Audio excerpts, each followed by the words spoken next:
karena waktu kita terbatas, kita tidak tahu kapan akan pulang. Mungkin yang merasa sekarang hidup untuk berkepanjangan, tiba-tiba pulang dari sini mungkin pulang menghadap Allah Subhanahu wa taala. Pertanyaannya, Ustadz, apakah ada amalan yang sifatnya cepat, singkat, tapi pahalanya begitu banyak melimpah untuk bisa menutup dosa-dosa yang berlumur yang pernah kami kerjakan? Amalan itu banyak. Salat, sedekah, infak, dan amal lainnya.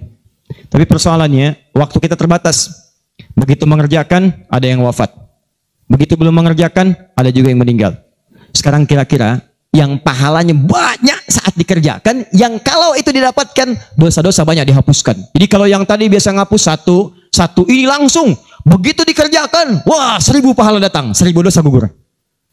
Apa saja amalan itu? Kita mulai. 1.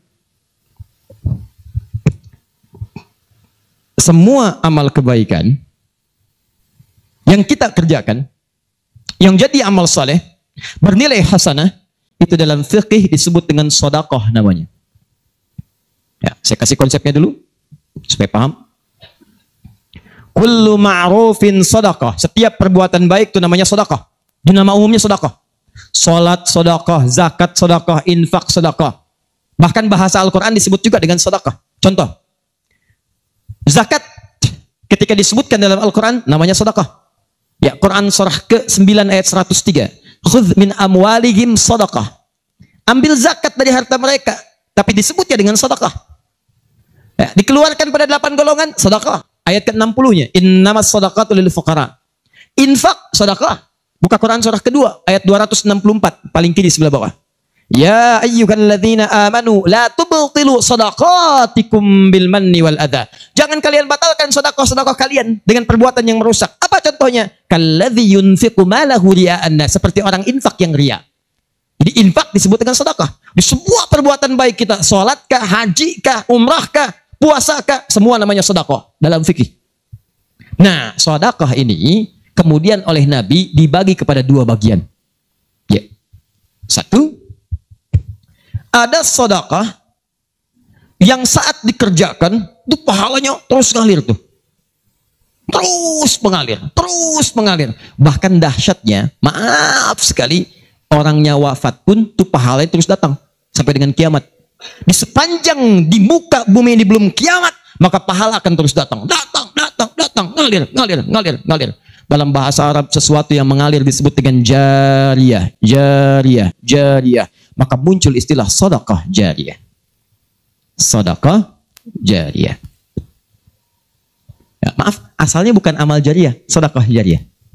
Ya, sedekah jariyah, bukan istilahnya amal jariyah. Sekarang kalau mau nyebut amal jariyah pun dibenarkan. Cuma kalau di Arab, amal jariyah itu begini nih. Ya, kalau di Arab sekarang, antum jalan, tiba-tiba sedang ada perbaikan, ada lubang. Maka sedang diperbaiki, ini ada tulisan kasih papan, afwan amal jariyah, amal jariyah.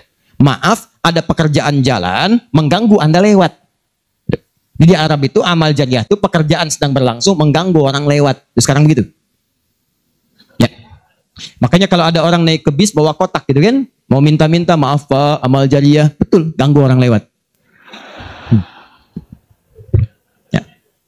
Benar secara bahasa, tapi secara makna ini yang paling tepat. Yang kedua, ada yang sifatnya sedekah thabitah. Yang pahalanya berhenti di situ, tetap selesai seketika. Thabitah. Jadi begitu Anda kerjakan, dapat pahala sampai situ aja. Begitu selesai pekerjaan, selesai pahalanya. Thabitah, tetap selesai di situ. Maka kalau kita ingin cerdas, kata para ulama, semua dosa-dosa kita ingin dihapuskan, ditutup. Dihapus, hapus. Maka Anda mesti keluarkan apa saja jenis-jenis sedekah jariyah itu. Supaya ketika selesai kita kerjakan, pahalanya tetap mengalir untuk menutup dosa-dosa kita. Maka kita akan fokus kepada amalan-amalan yang ini, yang saat dikerjakan, pahalanya terus mengalir. Tapi jangan lupa, hati-hati, yang ini pun dibagi 2 lagi. Awas. Pelan-pelan. Jadi kita sepakati, kita ambil yang ini 1 untuk malam ini. Yang kedua, yang ini. Ini pun dibagi 2 lagi. Ada amalan sedekah thabitah, saat dikerjakan pahalanya datang saat itu. Tapi yang paling menarik, ada nilainya kecil, ada nilainya besar, banyak. Jadi kalau dikerjakan ada yang nilainya cuma 10 aja. Tapi ketika Anda kerjakan yang kedua ini, ada yang 700, ada yang 70.000, ada yang 700.000, sekali dikerjakan. Sekarang kita akan keluarkan amalan apa saja yang saat dikerjakan itu, pahalanya melewati batas yang standar ini. Jadi saat dikerjakan bukan 10 poinnya, tapi lebih daripada 10. Amalan apa saja itu pada sedekah tsabitah, dan amalan apa saja yang jariyah, yang kita bisa keluarkan dan menggugurkan dosa-dosa kita. Sepakat sampai sini? Baik. 1. Kita langsung ke poinnya. Untuk yang sedekah tsabitah, amalan standar yang tetap, yang biasa-biasa, contoh, misal, sholat, begitu dikerjakan sekali, dapat 10. Selesai sholatnya, selesai pahalanya. Jelas? Tapi beda ketika antum mengerjakan sholat berjamaah. Ya. Dia tsabitah, tapi pahalanya berlipat. Tsabitah, tapi pahalanya berlipat. Baik, saya mau tanya pada antum, sholat sendirian 10, sholat berjamaah berapa? 27. Maka kalau Anda ada ajakan berjamaah, sekalipun misalnya di tempat itu tidak ditemukan masjid, sedang di kantor, ada teman misalnya, alih-alih Anda sholat sendirian dan tidak bisa menemukan masjid, kenapa nggak ajak teman Anda untuk berjamaah? Walaupun cuma 2 orang. Beda pahalanya teman-teman sekalian sampai 17. Yang satu 10, yang satu 27. Karena sholat berjamaah itu hadisnya dibagi 2. Ada hadis yang mengajak ke masjid, ada hadis yang masjidnya nggak ada, cuman bisa berjamaah. Sholatul jamaati afdalu bin sholatil fardi bisa bin wa isyrina darajah. Sholat berjamaah lebih utama daripada sendirian. 27. Jamaah di sana sifatnya umum. Kalau ada di masjid, usahakan ke masjid. Kalau nggak bisa ke masjid karena alasan syar'i, maka yang penting jamaah. Saya suka bingung nih, kan di rumah kamar banyak, tempat luas. Kenapa kok bisa di rumah ada 5 orang? Ini ada istri, ada suami, anaknya 2, asisten rumah tangga 1. Kok bisa ini sholat di kamar yang ini sholat di kamar yang ini sholat di ruangan yang ini? Kenapa di rumah itu nggak kumpul satu tempat berjamaah? Pahalanya 27. 1 kedua 500 tahun. 2 ketiga 500 tahun. Jadi kalau antum sedang lupa-lupa tuh, ingat-ingat dosa.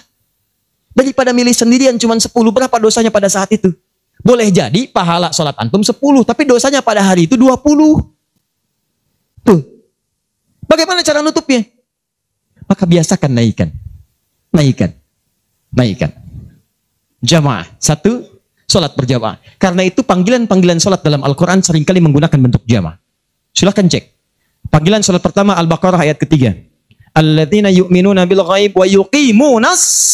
Yuqimun, tunaikan dengan orang banyak. Bentuk jamak. Mereka tunaikan dengan orang banyak. Kerjakan dengan banyak orang. Makanya kalau bisa berjamaah, kenapa mesti sendirian? Jelas di sini? Kalau antum ke masjid itu lebih banyak lagi. Tadi sudah saya jelaskan, datangnya dapat 25, masuk masjidnya, i'tikafnya, macam-macamnya. Makanya kalau sudah ada panggilan jamaah untuk ke masjid dan antum bisa mengerjakannya, demi Allah saya katakan, jangan tinggalkan. Jangan tinggalkan. 1. 2. Saya sebutkan yang banyak saja supaya agak cepat. 2. Membaca dan menghafalkan Al-Quran. Membaca dan menghafalkan Al-Quran. Amalan kelihatannya sederhana, tapi pahalanya begitu berlimpah. Insya Allah. Tahan sebentar. Tadi kalau sholat sendirian, berapa pahalanya? 10 sholat. Baca Quran, bukan sekali baca, 1 hurufnya 10.